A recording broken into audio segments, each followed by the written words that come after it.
Awesome. Yeah. Good afternoon, everyone. This is Vincent, CEO of Three Nails InfoSec, joined here by CEO of Secure Ideas, Kevin Johnson. Today, I'm really excited to have Kevin on. He's a highly reputable person, and I've read some of his content. He's got a great company.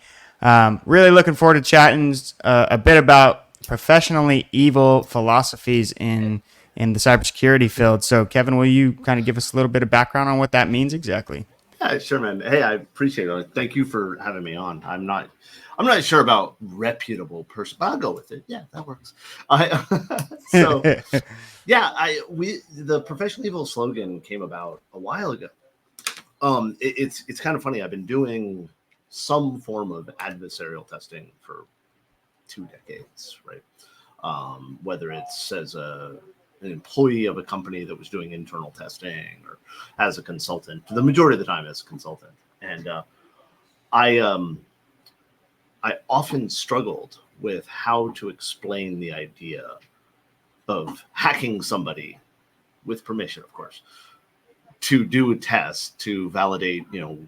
assumptions and how we're doing stuff and everything else like that.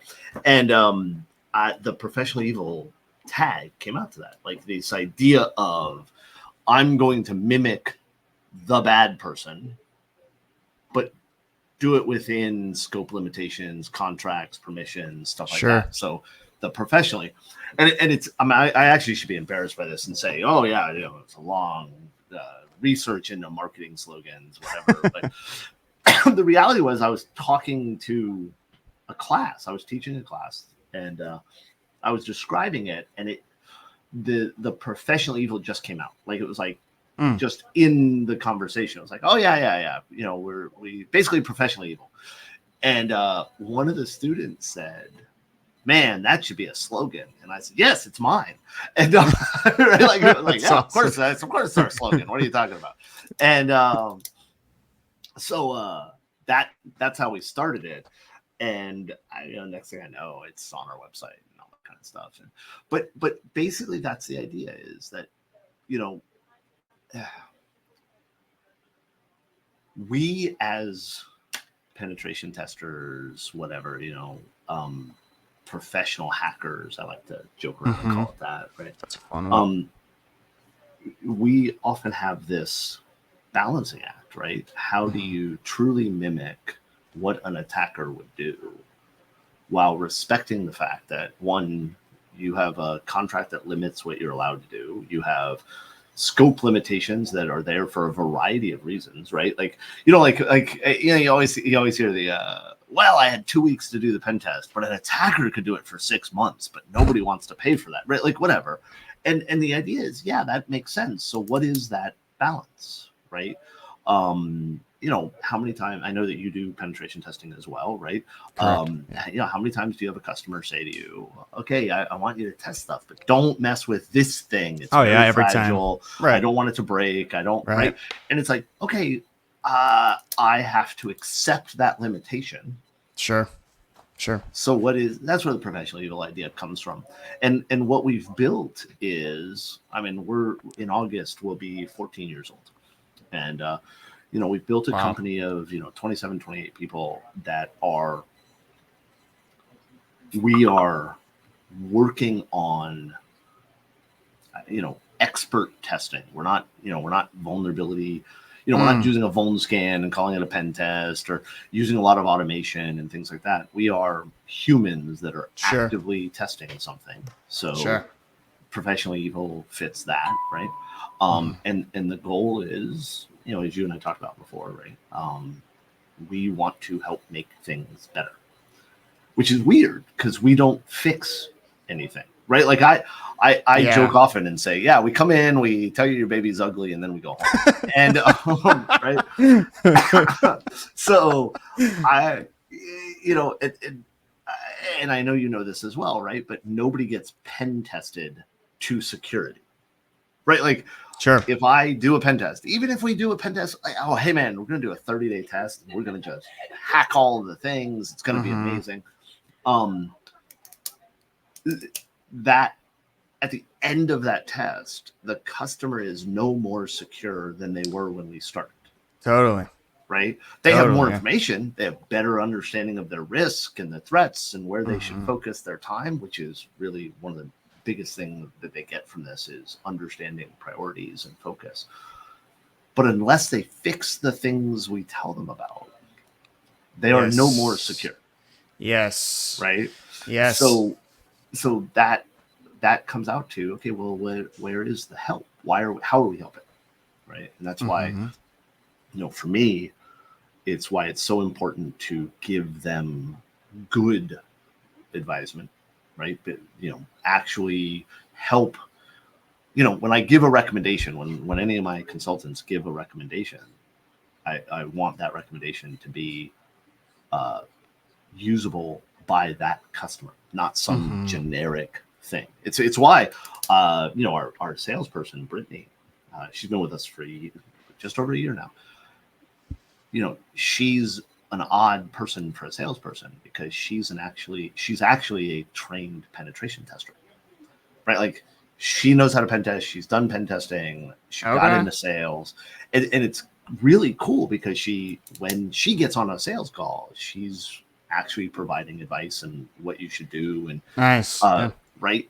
So all the way from the beginning of the sales process to delivery of the report and attestations and supporting afterwards, every aspect of what we do is geared toward sharing knowledge so they know how to fix their problems.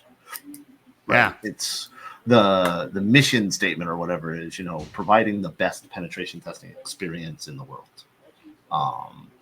So yeah, we have a good time with it. It's a fun job. That was a great introduction.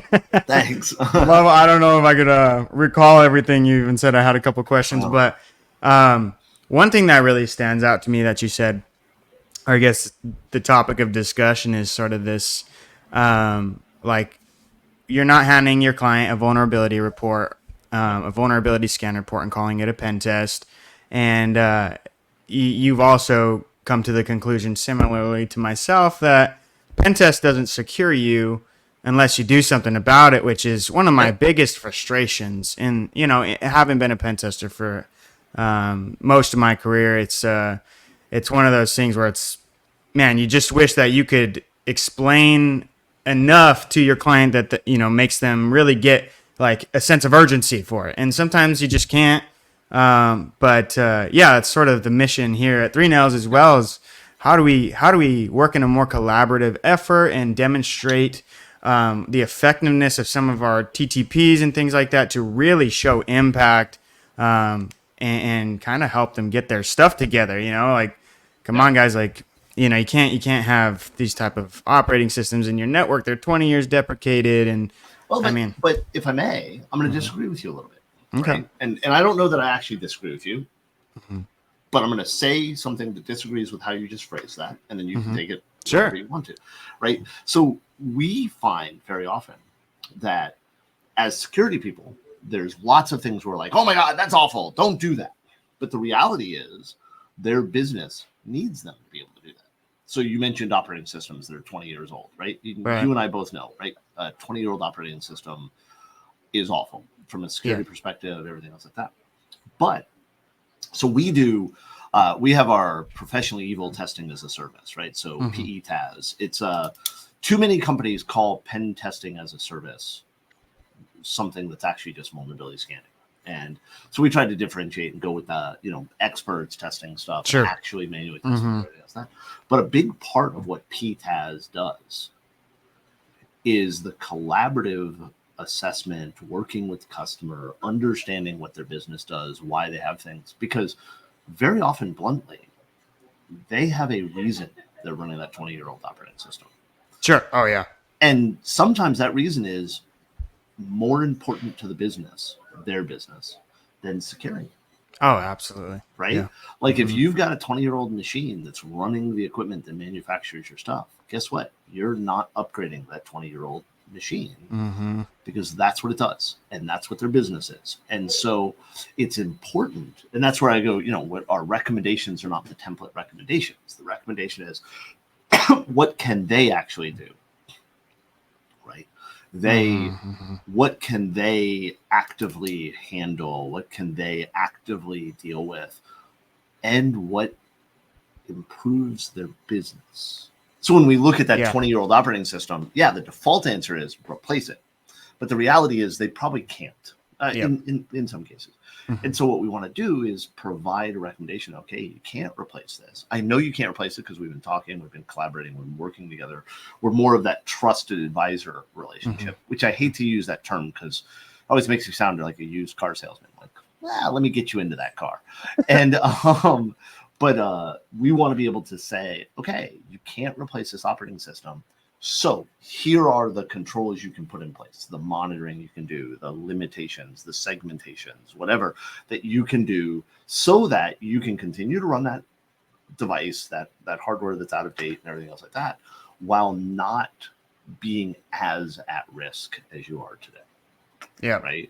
That's the important thing is not just to say you're insecure, but to say you have an issue. Now, what can we do to help you understand whether you need to fix it and how you need to fix it, whatever. Yeah. This is one of the things I say all the time is that humans are bad at risk assessments, right? And the example I always give, I was keynoting an event last year in Denver, Snowfrog. And I asked the audience, I'm like, okay, how many people here are afraid of sharks? And like half the room raised their hand. Okay, you're afraid of sharks, right? Yeah. Actively afraid of sharks. Yes. Okay, I cool. live near the beach now. Yeah, let me ask you a question. How many times do you go in the ocean?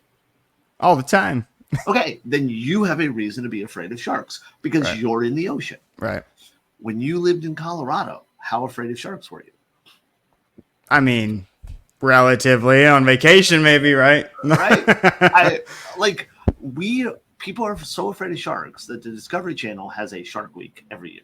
Do you know that more people are killed by soda machines than are bitten by sharks? Wow. And I don't mean by like getting diabetes. I mean the soda machine falling on them and crushing them. Okay? Okay. All right. But we don't have a soda machine week.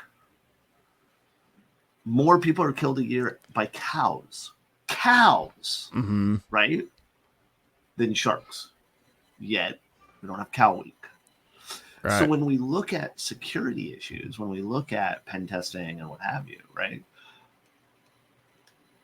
I can tell you right now that the vast majority of breaches are not caused by out-of-date SSL configurations, right? Oh, yeah, you're right. But if you have out-of-date SSL configurations, you'll fail your PCI audit. You'll fail every standard that's out there. You'll fail, right? But how did the attacker get in? Joe clicked a link. Yep. Right? You're right. Joe You're clicked right. a link. You're right. Yeah. You're right. So everything we do has to be focused on, which again goes back to the professional evil mindset, right? The professional evil testing as a service, all that kind of stuff. Is how can we look at what you're doing and focus on what actually causes you risk, what actually can be fixed. And I use the term fixed loosely, right? Because we can't make you secure. Nothing we do is going to make you 100% secure, right? So we're raising the bar. That's great. It kind of answers my question, which was we kind of know what pen testing can't do as far as like actually fixing anything, but how can customers leverage the pen test most effectively to actually increase the robustness of their security? I have an answer I didn't talk about already. Yeah. Okay, let's hear it. Collaborative testing. So we do something, we call it ride-along pen testing, right? And that's because I watched too many episodes of Cops when I was a kid. But ride-along pen testing, and we do it as part of our PTAS service. We do it as part of our normal pen testing if you want. We have you, and a lot of times we have people fly here to Jacksonville to our office. We have a classroom space set up. But we'll fly to them, or we can do it online. Less effective online, but it's okay. And what we do is, as we test, your staff works with us. So they're testing, they're monitoring, they're sitting next to us talking about stuff. And so what ends up happening is they get a better understanding of not just how we test, right? Because I mean, we talked about it a little bit. I'm a very firm believer. We open source almost everything we do. We share everything we do. We don't talk about specific like, hey, when I was hacking so and so, but we'll say, hey, I found this thing in this type of system, and here's what we did to attack it, and here's how you can do that. But a big question is why. So I'm testing a web app, and I look at the web app, and I find an injection attack. Mm-hmm. Why did I test that parameter? Oh, here's why. Here's what I saw. Here's why that looked interesting. Here's why I went to that next step. All of that is something we teach as we're testing. So at the end of this pen test, this ride-along pen test, the customer gets, one, the normal pen test results, right? They get really good findings and recommendations. They get a narrative of the test so they understand how we did it. Mm-hmm. But also, their staff now have an understanding of how to test themselves. Yeah. So when they come to have us do the next test, right? A week later, a month later, 6 months later, whatever, right? But when they have us do the next test, they've already looked at things, gotten low-hanging fruit. They've gotten the stuff that they can test themselves. And then they can leverage us, the experts, to find the next difficulty level of findings, right? Because the goal is, look, I don't mean to be rude, but if I come in and test your web app, and I put a simple script tag in the search field and press enter, and I get a pop-up, right? Mm-hmm. I'm not going to say you wasted your money. You did not effectively use your money. Right. Because that's something you could have found. Yes. That is something that any automated scanner could find. Yep. So if you have me, and we're not super expensive, right? Like if you look at pricing, our pricing's on our website. Currently we charge $3.25 an hour. But I'd rather you use that $3.25 and have me find a really cool, difficult finding. Yep. And you handle the baseline, you handle the low-hanging fruit, the stuff like that. I mean, don't get me wrong. I'll do it. I'll find it. I just, I'm a very firm believer, and luckily I have an entire company of people that share this mindset. When we're done with the test, we want you to look at it and go, dang, that was worth every penny. Absolutely. I am better. I know more now. That is critical for us. Sure. So we do the ride-along pen testing so that they can learn those techniques themselves. Sure. Yeah. I'm sure you've experienced this, Kevin, but I think and I usually tell my clients like 80% of tests that we conduct, most companies have the majority of the same vulnerabilities. A lot of default configurations, a lot of like sensitive information stored in shares, and all that, like you said, is low-hanging fruit that should be identifiable prior to the test, even by a semi-competent blue team, who's willing to spend a week looking into some GitHub tools, looking into some not even that long, right? Yeah. We often, with the ride-along testing and stuff, and even without that, even if they're not sitting with us, when we do testing, part of the professional email testing as a service is that collaborative. We're constantly talking to the customer. We're constantly saying, hey, here's what we're seeing. Here's what we're doing. Stuff like that. We want to give them the tools and techniques so that the next day they're doing it themselves. Right? We want to embed what we do into their processes. Yeah. Right.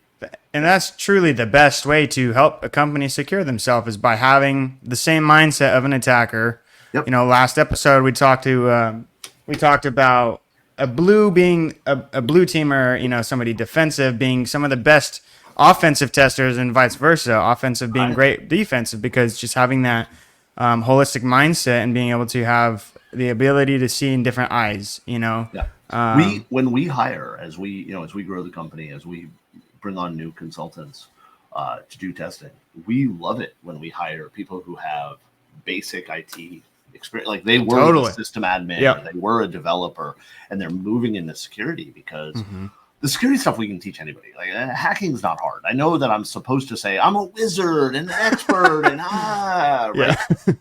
But you know it as well as I do. Right. We're glorified QA people, right? Plain and simple, we're glorified QA. What makes us different is that understanding of how the fix will impact the business, how the fix will, right? So like, most of my testers have been an admin or a developer for more than a decade. right? And then they've moved into security. So and I'll pick on, Eric here. When Eric says, hey, I found this problem in your Windows Active Directory, and here's why it is broken, and here's how you fix it, and here's the impacts that will happen when you make this change. He's not doing that because he read the documentation from Microsoft. He's doing it because he ran Active Directory for major international organizations. He's run Active Directory in organizations that are doing stuff that you have never even thought about, right? Like, so he knows he's the dude that got woken up at 2 a.m. because the change he made broke stuff, right? Yeah. So he understands the impact. That is across the board one of the things that we work very hard to do. So when we give when we talk to developers about what we found, we're talking from a perspective of we were the developer at another company writing software. Yeah. Right. So yes, blue teamers, IT people, they are who we look for to make them pen testers. There's too many people in the field that they thought pen testing was cool, and they went to college and then jumped into pen testing, and they don't bring the same level of auxiliary knowledge that I think is so critical to doing a good job. Yeah. So for any of those network admins or developers out there, you're in a good place, to start any sort of offensive journey, even if it's not a long-term, goal of some sort. It's still advantageous to have that prior knowledge. Absolutely. Absolutely. Well, Kevin, I'd love to hear some thoughts. One of my favorite questions to ask every professional in the industry is, what is a commonly industry held belief that you disagree with? Stir the water. Yes, let's piss off a whole bunch of people. I've got two of them. The first one I'll start with is I often say that security researcher is often another title for criminal. We see it too often, and I want to be clear because every time I say this, I've tweeted it out, I've posted on LinkedIn, I talk about it on stage. I always get somebody pissy at me because you called me a criminal, and I said no. And, right. It's one of those things that if you take offense at the title I say vaguely, then maybe you should rethink why you took offense, right? So if I say man, and I'll give you a good example. I have said often publicly, self-identified Nazis should be punched. If you call yourself a Nazi, you should get punched in the throat. Plain and simple. And I get all these people, and they're like, did you say you should punch Nazis? Yes, I did. Whoa, I'm offended by that. And how dare you say you would? Oh, are you a Nazi? Right? Are you telling me you're a Nazi? Did you call me? No, I didn't call you a Nazi. I said Nazis should be punched, and you got upset. This is an odd thing to get offended by, right? All evil people should be kicked in the crotch. You shouldn't kick people. Are you evil? Yeah, think about what you're saying. So when I say security researcher is often a word for criminal, I get these people very upset with me and say, "Oh, you call me a criminal? Are you a criminal?" Tell me if you're a criminal. Sure. And what I mean by this is, there are lots of people who do actual security research, and in my opinion, that is real research. Not I was scanning random IP addresses and I found OpenSSH servers that are misconfigured. Sure. That's not research, right? That's scanning. Research is, hey, I have an idea that this is an attack that's possible in a category of systems, and I want to set up some lab environments and figure it out. Charlie Miller is a security researcher, right? He had ideas about automotive security as an example of something he's done. He's done some great things. He got access to some cars correctly with permission, right? And tested them. Yes. If you send me an email, I get this one. So I run the Samurai WTF project, right? The web training framework. As part of the Samurai project, we have a number of vulnerable apps that we put in place. Do you know how many times I get bug reports and emails from security researchers that have found SQL injection flaws in the vulnerable app? And Wow. I was gonna kick. Like I giggle a little bit, right? Like, okay, so you were testing something, and Mm-hmm. you found a page called SQLinjection.php, and then you were surprised that it had SQL injection. That's not security research, right? Mm-hmm. If you are scanning, we get emails.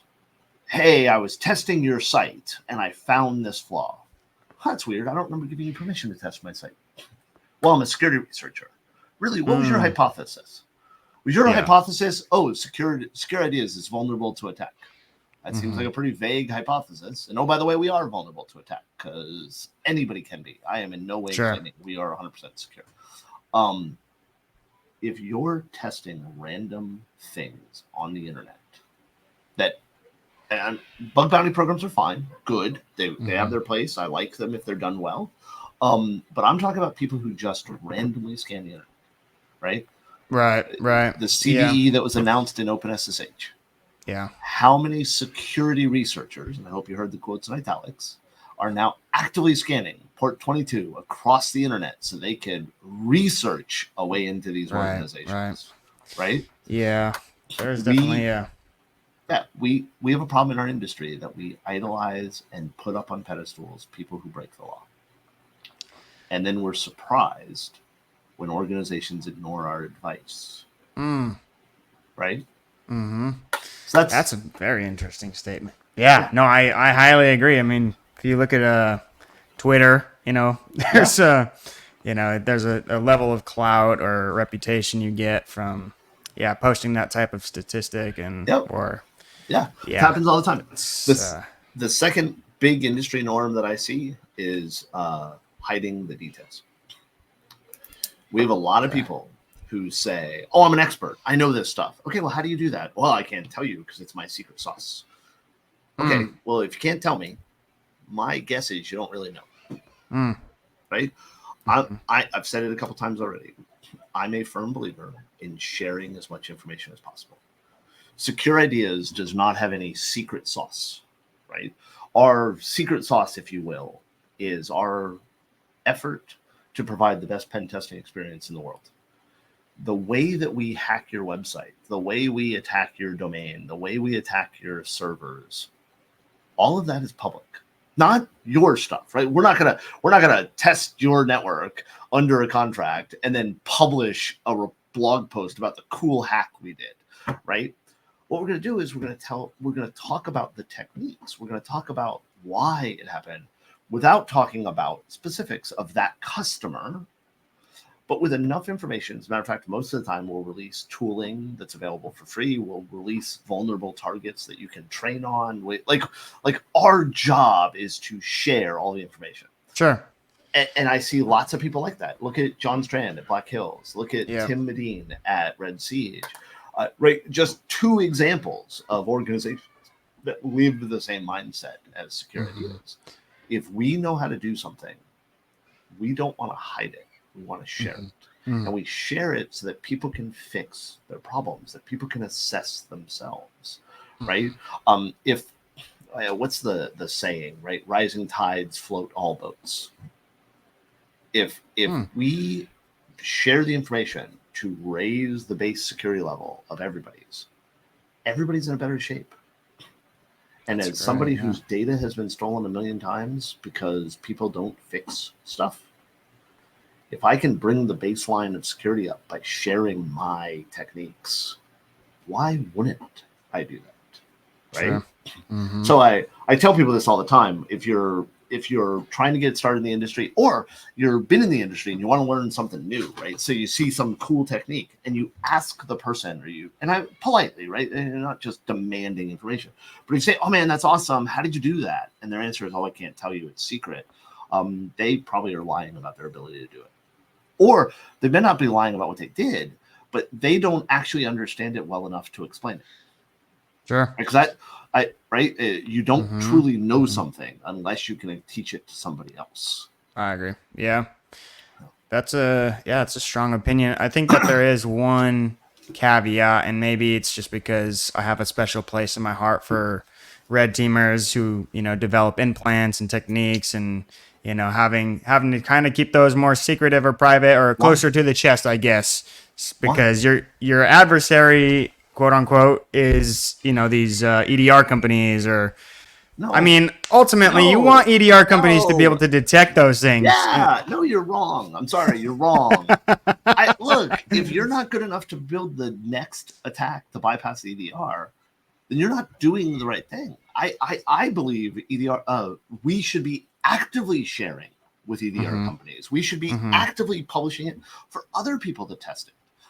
If you're doing true red teaming and you're using a technique over and over and over and over again at Mm-hmm. organizations, if you've done 3 red team engagements in a row and you've used the exact technique that you've kept secret so the EDR company can't figure it out, then I believe you're failing at one of the core missions of InfoSec. Now, don't get me wrong. If you're building an attack path for a specific engagement, not Mm-hmm. sharing it with the EDR company as you're building it to share to do that engagement, that's fine. But Mm-hmm. at the end of the red team engagement, at the end of every red team engagement, in my opinion, every one of your techniques should be shareable as widely as possible. Right? Period. Because if you're just hoarding it so that you can attack the next customer easier and attack the customer after that easier, who are you, the NSA? And look how well it worked out for them. Right? Kevin, those are very strong opinions. I'm actually really curious to hear what some other industry professionals have to say about that. Because If they're okay personally, with hiding stuff, they're wrong. right, yeah, yep, yeah, some strong words for sure. I think we probably are coming to a Yeah, pretty strong conclusion to the to the live here. But yeah, I appreciate your willingness to share your thoughts, and I no hope problem. that it really challenges some people's thoughts. And we got some opportunities for customers and network admins to think about things, as well as actual developers and red teamers and offensive guys. So, great live overall. Do you have any final thoughts or things you want to throw out there before we kind of conclude here? I just reiterate, we need to share as often as possible, both on the red and the blue side, right? We are made better by improving others. If we're not helping people, we're assholes. Yeah. So I mean, there is absolute truth in that statement. So yeah, wonderful. Well, thank you again for coming on, Kevin. I really thanks for having me, appreciate man. you, and look forward to the next one. Thanks, everybody.